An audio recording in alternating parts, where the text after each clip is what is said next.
Blackburn Rovers Football Club are a club rich in history and tradition, famously one of the founding members of the English Football League and were Premier League champions just once in 1995, led by the Liverpool hero King Kenny Dalglish.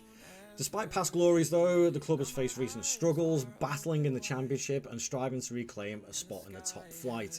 But with inconsistent form and financial limitations, Blackburn continues to navigate this extremely challenging rebuild. But with their passionate fans on side and young talent coming through the youth system, they remain determined to have a brighter future.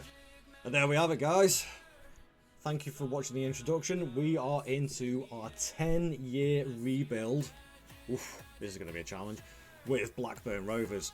Now, as stated in the introduction, things aren't too rosy with Blackburn Rovers. They are struggling financially. In real life, they've just lost their talisman Sammy Smodics to Ipswich. And they've just been stuck in Championship mediocrity since they won the Premier League. It's not gone well for them. Like a lot of teams, they get stuck in that rut and they just can't get out of it, and then they end up start losing money. And I don't think the Venkies have been a good owner of the club in the slightest. I think they've just made money for themselves and they've ignored the club, and I'm sure there's some Blackburn fans out there that would agree with me. But that being said, this is my challenge now, and also, should I say, our challenge, to get Blackburn Rovers out of the Championship into the Premier League and back winning. And the main challenge of this is to become Premier League champions again.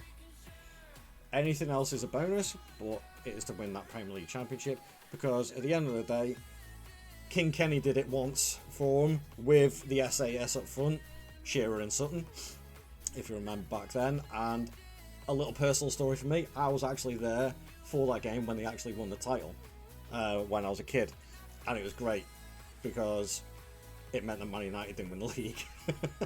It was brilliant. It was a brilliant day for what I can remember. But enough about that, a little reminiscing. Let's go and have a look at it. So, the financial situation as it is first. Debts and loans.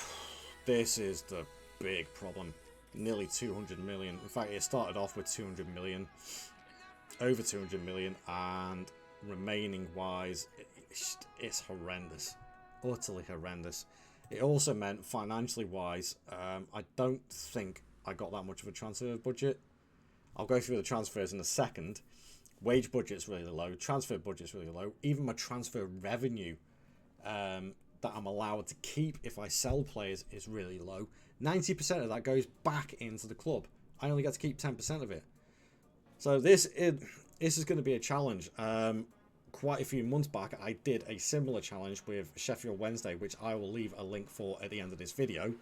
And that was challenging enough in 5 years, but I managed to do it and get Sheffield Wednesday sorted.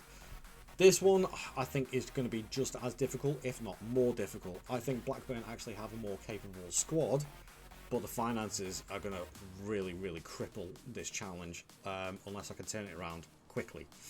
So that's the finances. The club vision is, of course, to become an established Sky Bet Championship team. Well, I think they already are that, to be fair. Competitive in the cups.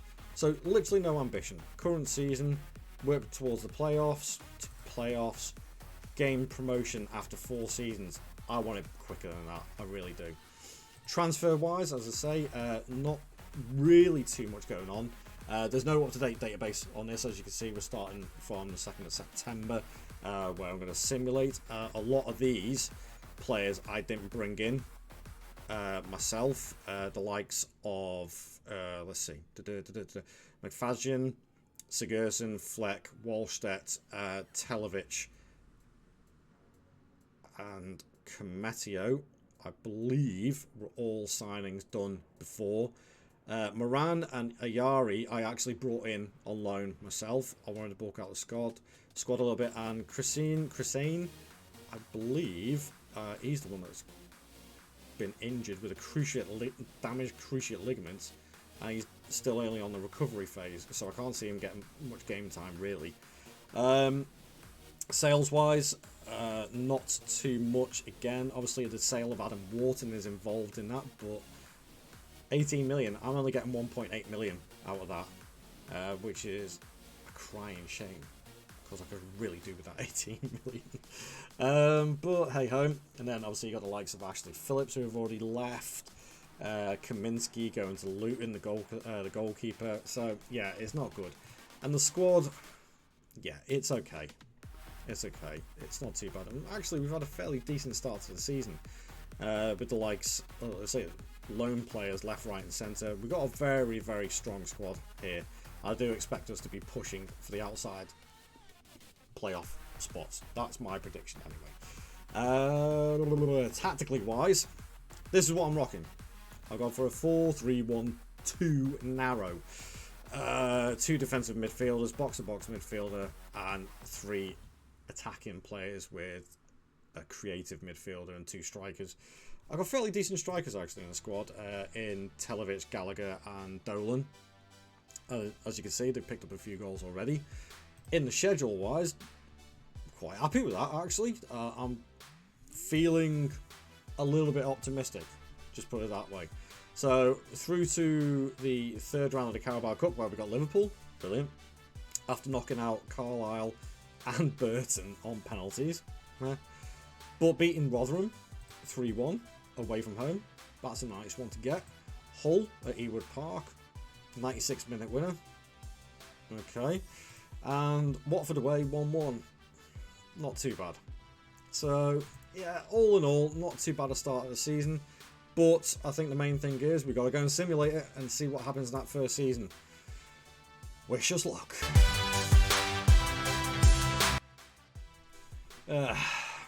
Well, that's annoying. Just outside the playoff spot on goal difference. And Ipswich went up in the East Anglian derby in the playoff final, and it was Ipswich that absolutely routed Norwich. Okay, fair enough. So, God, the last 5 games of the season is what did us. If we won those 2, that would have been 6 points. We would have been sitting pretty in the playoff zones first season around. That's annoying, to say the least. But kind of where I expected us to be. Earlier goal difference of +14, so conceding a lot. 12 losses throughout the season, 10 draws. Quite a few 0-0s and 1-1s in there, so that's not the best. Okay, so competitions wise, well, 5th round by Aston Villa, 3rd round by Liverpool. Okay, that's to be expected. I did not expect anything in the cup competitions, and I don't expect anything in the cup competitions for at least the first 5 seasons, at least. The concentration has to be on league stability and getting us promoted and being stable in the Premier League. It has to be. So yeah, squad wise, let's have a look at the goals, see who got the most. Okay, Televic 17, 14 from Dolan, 14 from Gallagher, 13 from Leonard. But he was out on loan. Harry Leonard actually looks potentially like a very good striker. He's got 5-star potential ability.